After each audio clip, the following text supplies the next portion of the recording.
This Roman Catholic believes that Protestants make the same mistake as Mormons. Have a listen to this. I often see Protestant Christians very harshly criticizing Mormonism on this app. They'll say things like, you guys are rejecting Trinitarianism, and that's something that Christians have always believed. Therefore, you are not a Christian. These Protestants often make a historical claim, saying the Trinity has been believed all throughout church history. Why should we believe Joseph Smith when he says that it's wrong all the way in the 19th century? But we can say the same thing about Protestantism. The 7 sacraments were used within the church for 1500 years until Martin Luther split away from the Catholic Church and took away 5 of the 7 sacraments. If you are a Protestant, you need to use the same standard of judgment that you are applying to Mormons to your own beliefs. Start to ask yourself, why do my beliefs not line up with the early church? For example, Origen, Tertullian, Ignatius of Antioch, Cyprian of Carthage all write that the Eucharist is the real body and blood of Christ.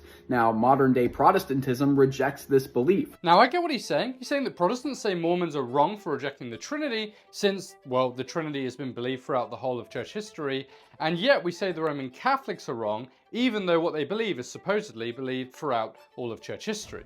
But this is misleading, and I'm going to explain why. And so he uses the example of the 7 sacraments. But the 7 sacraments was this evolving theology that wasn't codified until the turn of the first millennium. It wasn't until the 12th century and Peter Lombard actually finally solidified the list of the sacraments. And you actually discover varying views in the life of the early church. And then he brings up Ignatius and the church fathers on the issue of the Eucharist. Yes, they did believe that the Eucharist was the true flesh and blood of Christ, but I believe that too. That's not the issue.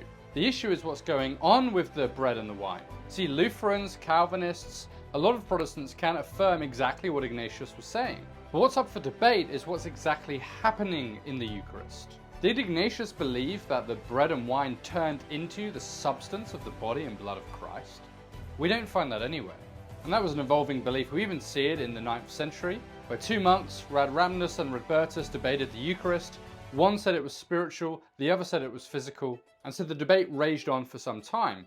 And that means we cannot pretend that the whole church has this univocal opinion on what the Eucharist is. Any study of church history will show that to be false and misleading at best.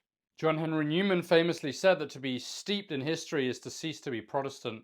I found the opposite is true. To be steeped in the early church, to read their writings, is to see things aren't as clear as the Roman Catholics say. And so as the Reformers said, we are the true Catholic heirs. It's the Roman Catholic Church which has moved away from its moorings, not the Protestant tradition.